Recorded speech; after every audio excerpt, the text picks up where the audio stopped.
A guerra no Oriente Médio, ela é mais complicada, porque para você conseguir vencer essas forças, você tem que estar preparado para fazer uma coisa que, de novo, os americanos não quiseram fazer até então, que é destruir o programa nuclear iraniano.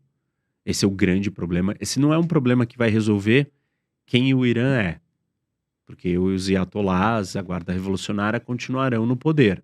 Isso não é eliminá-los, mas é impedir que eles se coloquem ou cheguem numa posição que o Putin tem. E aí sim eu acho isso muito mais sério e perigoso. Porque, como eu disse, o Putin é racional. Ele é um estrategista, sangue frio, blefador, mas ele não é um suicida fundamentalista religioso. Ele não está disposto a se explodir por uma causa transcendental. Os ayatollahs, tem gente lá dentro que sim, está disposta a fazer isso.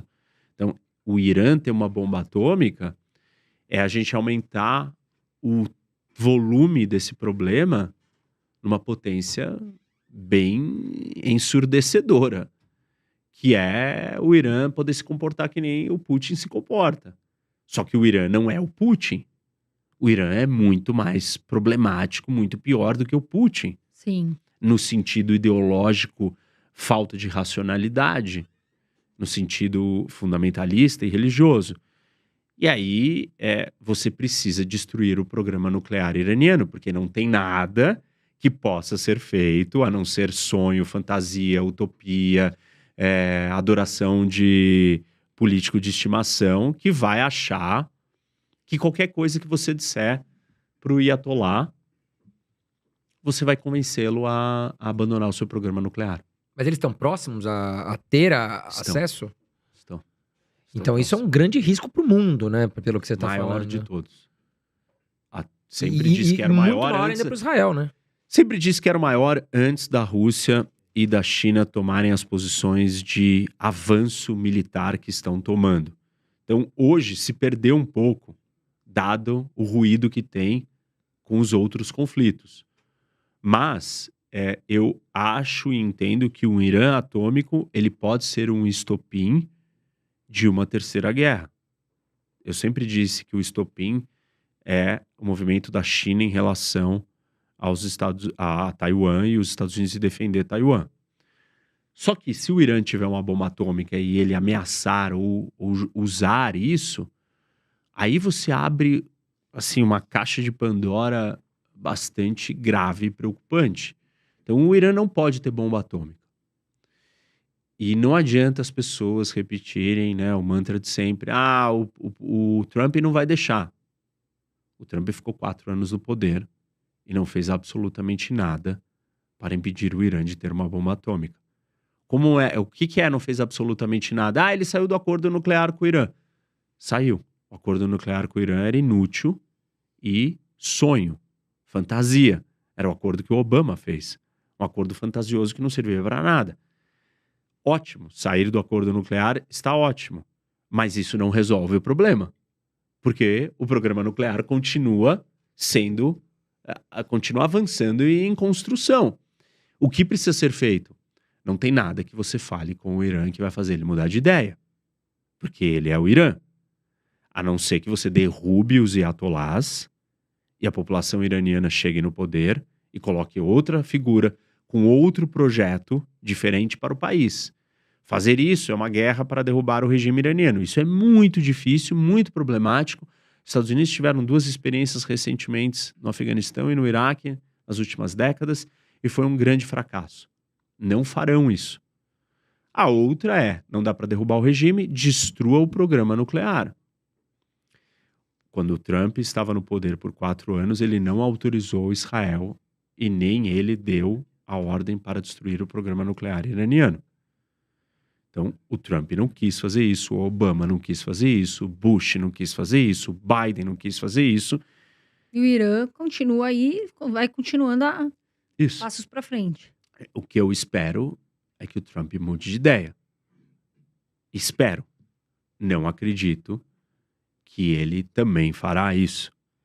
E se a gente não fizer isso, é só mais uma dos itens todos que eu estou colocando aqui do porquê que nós caminharemos para a Terceira Guerra Mundial. Porque um Irã atômico é um largo passo em direção à Terceira Guerra Mundial. Israel tem que poder destruir o programa nuclear iraniano, já que os Estados Unidos não quer fazer a operação. Israel tem o poder para fazer isso, professor? Precisa Israel da ajuda dos Estados Unidos. Tem um poder militar tão forte assim para conseguir invadir o Irã ali? Tem que invadir, é um bombardeio, né? É uma operação aérea para bombardear as instalações. Para Israel fazer isso com segurança, precisa do sinal verde dos Estados Unidos. E agora os Estados imagina, Unidos né, têm que participar. Nós estamos num barril de pólvora que está acontecendo hoje no mundo. Porque nós temos, então, os Estados Unidos de olho em Taiwan, que a China pretende tomar posse de Taiwan. Ao mesmo tempo, a gente tem hoje Israel, todo o conflito ali no Oriente Médio, com Hamas, com Irã. Nós temos Rússia e Ucrânia. Então, a qualquer momento, esse barril de pólvora pode explodir. Claro. E a gente tem uma Terceira Guerra Mundial, porque no centro de tudo isso a gente tem ali os Estados Unidos, que teria que tomar algum movimento. A China e a Rússia talvez iam tomar o partido de alguma posição. E aí a gente tem as 3 maiores potências do mundo em guerra. E os outros países aliados vão ter que começar a tomar partido. Coreia do Norte para ajudar a China e tudo mais, né? Já estão fazendo isso, né? Eles já estão unidos, né? O que está faltando é a união do Ocidente aqui. Isso. Eles já trabalham em conjunto e já estão lutando e travando guerras e morrendo um na guerra do outro. Norte-coreanos estão morrendo na Rússia, lutando contra a Ucrânia. E a gente vem falando muito sobre a Coreia do Norte, professor, e uma dúvida que eu tenho. O porquê a Coreia do Norte tem armas nucleares e a Coreia do Sul não?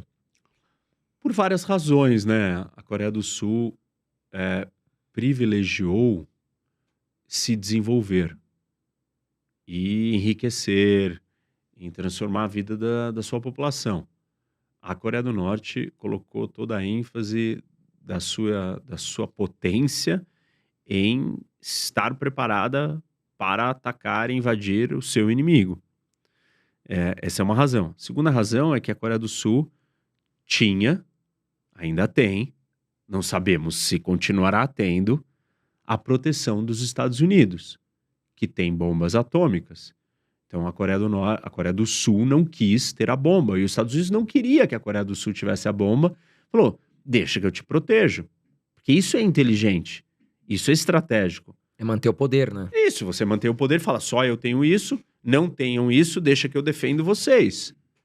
Você é meu dependente. E isso é uma estratégia de poder. E é essa estratégia que o Trump não gosta.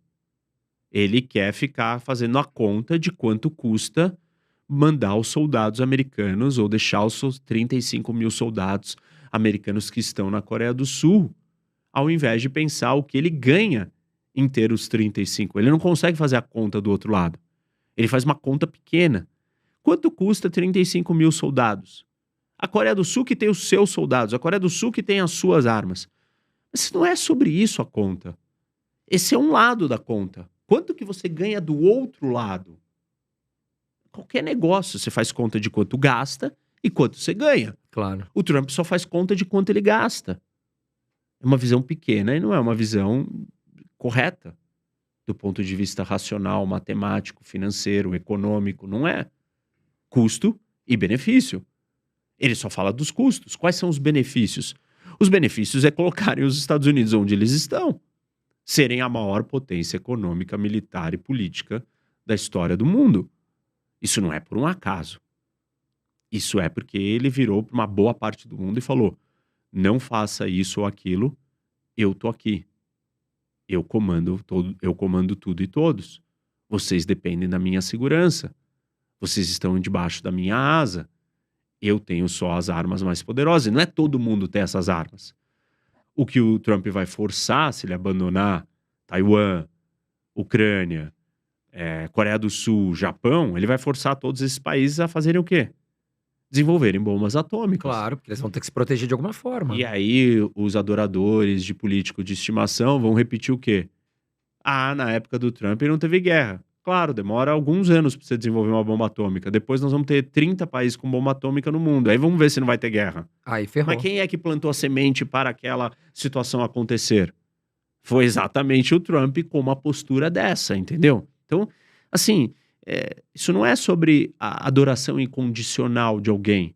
É sobre entender como o mundo funciona e você fazer a sua análise, compreender as forças que regem as interações humanas, e aí você criticar e defender as políticas que são criticáveis e defensáveis, e as que não são, você criticar ferozmente.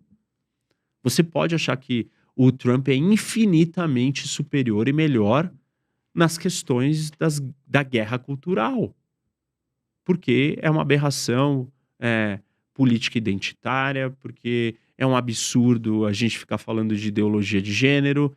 Você pode concordar com tudo isso. Agora, você não pode dizer que tudo que o Trump faz é o máximo porque você gosta desse tema dele. São temas diferentes. Ele pode trazer uma agenda e uma política melhor para o mundo neste tema da guerra cultural, mas na geopolítica, não necessariamente qualquer coisa que ele fizer tá certo e é bom. Tá certo e é bom para os Estados Unidos, tá certo e é bom para o mundo. Porque não é bom para o mundo ter 30 países com bomba atômica. Não. E até mesmo a gente começa a ver dentro de um tabuleiro, imagina o War, né? Pra quem tá nos assistindo. Daqui a pouco a gente vai ver a China dominando Taiwan, daqui a pouco ela quer pular pro Japão. Pelo que eu tô entendendo aqui, o professor. Isso. Daqui a pouco a gente tá vendo a Rússia pular pra Ucrânia, e daqui a pouco ela quer pular pra Polônia. E daqui a pouco ela vai pular pra França. E a gente começa a ver um mundo ditador, um mundo comunista socialista, tomar posse de muitos países que hoje grande parte não é. Grande parte é um mundo capitalista, é um mundo de liberdade, digamos assim, onde tem uma democracia. Só que a gente começa a ver o mundo em risco e muito pela omissão de talvez do Trump daqui pra frente, né? Isso, assim, são políticas erradas. O Biden é fraco? É fraco. Mas, assim, a percepção de força não é você cerrar o punho e fazer careta. A percepção de força, ela é medida na hora do vamos ver. Você vai dar arma pro seu amigo ou não? Exatamente. Tipo, não é a cara que você tem, não é ser sonso, você fala mal e o outro faz careta o dia inteiro e tem cara de bravo. Não é isso. Tipo, você não lê o outro baseado nisso. Você lê o outro nas ações dele, baseado nas ações que ele faz.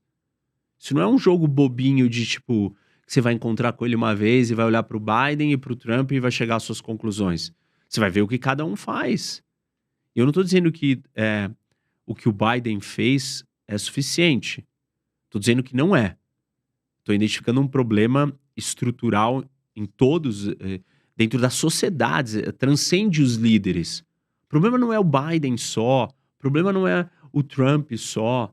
O problema é a sociedade, são as pessoas no Ocidente, são as pessoas nos Estados Unidos, são as pessoas na Europa.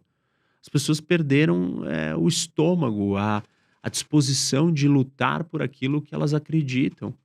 Elas não estão dispostas a defender aquilo que é o mais valioso para elas, que são as bases do que criaram o mundo que a gente vive. O mundo livre, o mundo democrático, o mundo da propriedade privada, o mundo da prosperidade, o mundo da economia livre.